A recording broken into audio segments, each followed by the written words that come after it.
আলাইকুম।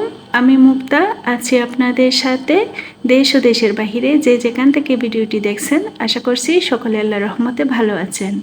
আমরাও আলহামদুলিল্লাহ ভালো আছি। কোরবানি ঈদের দুদিন আগেই আমরা গ্রামে চলে এসেছিলাম, মানে শ্বশুর বাড়িতে। আর আমাদের ঈদ সব সময় গ্রামেই করা হয়, ঈদ উল ফিতর, ঈদ উল আজহা। গত বছরও আপনাদের সাথে কোরবানি ঈদের ব্লগ ভিডিও শেয়ার করেছিলাম, আপনারা খুব পছন্দ করেছিলেন। তো আপনারা এবারও বলে রেখেছিলেন, আপু তুমি গ্রামে গেলে আমাদের সাথে কোরবানি ঈদের ব্লগ ভিডিও শেয়ার করিও। তো গত দুদিন ধরে আবার কমেন্ট পাচ্ছিলাম যে আপু তুমি কেন এখনো ভিডিও দিচ্ছ না।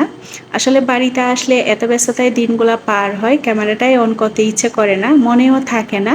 তারপরও আপনাদের কথা মাথায় রেখে আমার ভালো লাগার ছোটো ছোটো মুহূর্তগুলো ভিডিও ধারণ করে রেখেছি, আর সেগুলো একসাথে করে আজকে আপনাদের মাঝে শেয়ার করছি। আশা রাখছি পুরো ভিডিও জুড়ে সাথেই থাকবেন। বরাবরের মতো আমার আজকের ভিডিওটাও আপনাদের ভালো লাগবে। এখন জ্যৈষ্ঠ মাস মানে চারদিকে আম, কাঁঠাল, লিচু, মৌসুমি ফলগুলাতে ভরপুর। ভিডিওর শুরুতেই আপনাদের সাথে আম উৎসব শেয়ার করছি। আমার শ্বশুরবাড়িতে অনেকগুলা আম গাছ বাড়ির চারপাশে। এসেই দেখি সবগুলা গাছের মধ্যে চারপাশে এত সুন্দর আম ধরে ধরে পেকে আছে, দেখেই মন ভরে যাচ্ছে, খাওয়ার আর ইচ্ছে হচ্ছে না। কিছু কিছু আম গাছ আছে ছাদের সাথে, ছাদে উঠলেই আমগুলা হাত দিয়ে পেরে নেওয়া যাচ্ছে। তবে আমি কোন বিষয়টা উপভোগ করি জানেন?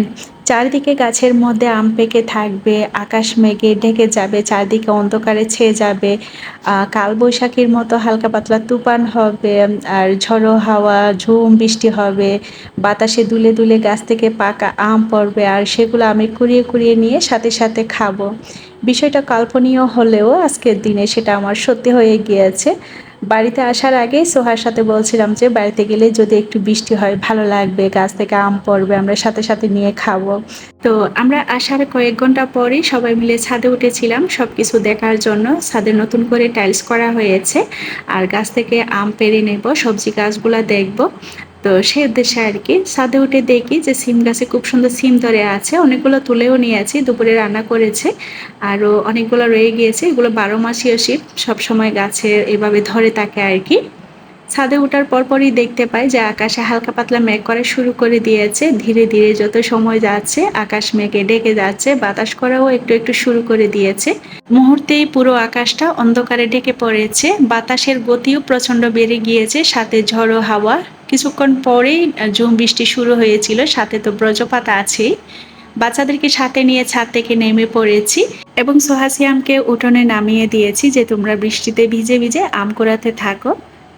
পরিবারের অনেকেই বাধা দিচ্ছে যে বাচ্চারা বৃষ্টিতে ভিজলে অসুস্থ হয়ে যাবে বা আকাশে বজ্রপাত হচ্ছে, কোনো একটা দুর্ঘটনা ঘটতে পারে।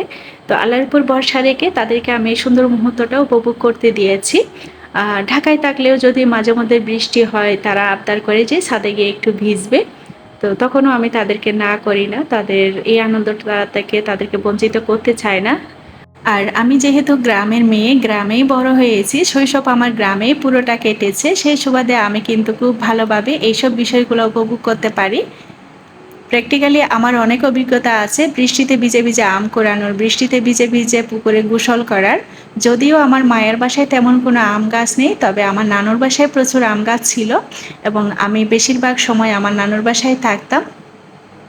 আমার ছোট ছানাটাকেও বৃষ্টিতে বের করে দিয়েছিলাম, আবার তাকে কিছুক্ষণ পর তুলে নিয়েছি। তাকে ঢাকায় থাকতেও যখন বৃষ্টি হয়েছিল তখন তাকে নিয়ে ছাদে আমি প্রচুর ভিজেছিলাম। সোহা সিয়ামের সাথে সোহার বাবা সোহাদ চাচু তারাও আম কুড়াতে বের হয়েছিল। পরবর্তীতে একটু বৃষ্টি কমে আসলে আমিও বের হয়ে পড়েছি, আমার আর তর্স হয়েছে না। সিঁড়িতে বসে বসে অনেকগুলো আম খেয়ে নিয়েছি পেট ভর্তি করে, কোনটা রেখে কোনটা খাই, এত সুন্দর আমগুলা আর এত মজার ছিল। প্রতিবেশীদের বাসায় যাদের আম গাছ নেই তাদের প্রত্যেকের বাসায় আম পাঠানো হয়েছে, সেই সাথে আত্মীয় স্বজনের বাসায়, আমার মায়ের বাসায়, আমার জায়ের বাসায়, সবার বাসায় গাড়ি করে করে অনেকগুলো আম পাঠানো হয়েছে। আসলে গাছের ফল বলে কথা, আল্লাহ দেওয়া ফল, এগুলা আত্মীয় স্বজন প্রতিবেশীদের সবার কিন্তু একটা হক থাকে। আর সবাইকে সাথে নিয়ে গাছের ফল খাওয়ার মাঝে একটা আনন্দ আছে, আল্লাহ খুশি হন এবং বরকত দেন। এই মুহূর্তে যদি আপনি আমার ভিডিওটি দেখে থাকেন তো প্লিজ একটি লাইক দিয়ে বাকি ভিডিওটা কন্টিনিউ করবেন। আর যদি চ্যানেলে নতুন হয়ে থাকেন, যদি এই ধরনের ভিডিওগুলো আপনি দেখতে পছন্দ করেন, চাইলে চ্যানেলটি সাবস্ক্রাইব করে রাখতে পারেন। কাজগুলো যদি অলরেডি করে থেকে থাকেন তো আপনাকে জানাই অসংখ্য ধন্যবাদ। আলহামদুলিল্লাহ, এগুলাই ছিল আমাদের কোরবানির গরু। সবাইকে পবিত্র ঈদুল আজহার অনেক অনেক শুভেচ্ছা জানাচ্ছি। সবাইকে জানাই ঈদ মোবারক। কোরবানির এই শিক্ষার মাধ্যমে আমাদের জীবনে ত্যাগ, ধৈর্য ও মানবতার মূল্যবোধের জাগ্রত করুক। আর এই ত্যাগ একমাত্র আল্লাহর সন্তুষ্টি অর্জনের জন্য।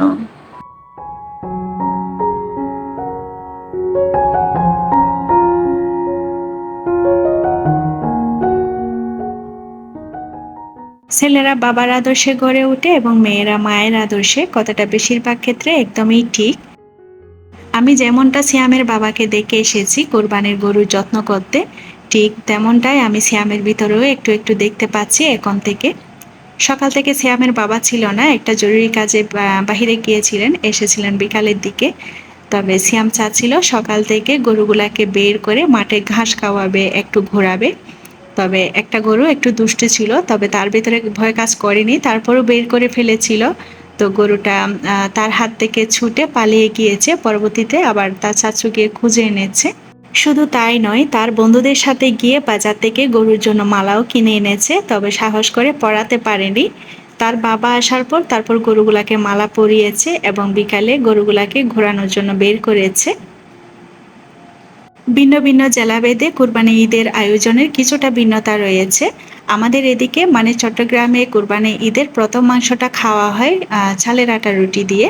তো এটা ছিল কুরবানি ঈদের আগের দিন বিকালবেলা। প্রতিবেশী চাচিরা ভাবিরা মিলে সবাই একসাথে চালের আটা রুটি তৈরির আয়োজন করা হচ্ছে। এই রুটিগুলা যে শুধু আমরা খাবো তা না, আত্মীয় স্বজনের বাসায়, প্রতিবেশীদের বাসায় রান্না করা মাংস, রুটি সাথে কাঁচা মাংস যেখানে যেভাবে পাঠাতে হয় সেভাবে পাঠানো হবে। 10-এর লাঠি 1-এর বোঝা, এসব কাজ কিন্তু একা করা যায় না। যারা একা একা করতে চায় তারা কিন্তু কখনোই এসব কাজ করতে পারবেন না। সবাই মিলে এভাবে করলে কিন্তু কাজটা অনেক সহজ হয়ে যায়, আমি যেটা বুঝতে পেরেছি। তো কয়েক ঘন্টার মধ্যে অনেকগুলা রুটি তৈরি করে ফেলা হয়েছে। তো সবাই কিন্তু এই ঝামেলাটা করতে চায় না ইদানিং। বেশিরভাগ ঘরে দেখলাম যে পরোটা বা রেডিমেড রুটি এসব দিয়ে চালিয়ে নেয়। তবে আমার শ্বশুর বাড়িতে এখনো তাদের ঘরে এই আয়োজনটা এখন পর্যন্ত করা হচ্ছে, জানি না ভবিষ্যতে কি হবে যখন মানুষজন পাওয়া যাবে না। এক একজনে এক এক কাজ করে নেওয়াতে কাজটা সহজ হয়ে গিয়েছে। কেউ রুটি বেলছে, কেউ কাই তৈরি করছে, কেউ আবার সেঁকে নিচ্ছে সাথে সাথে। অল্প সময়ের মধ্যে হয়ে গিয়েছে আর কি। কোন জেলা থেকে কোন আপু আমার ভিডিওটা দেখছেন চাইলে ছোট্ট একটা কমেন্টে জানাতে পারেন, এবং কে কিভাবে আয়োজনটা করেছেন সেটাও শেয়ার করতে পারেন চাইলে।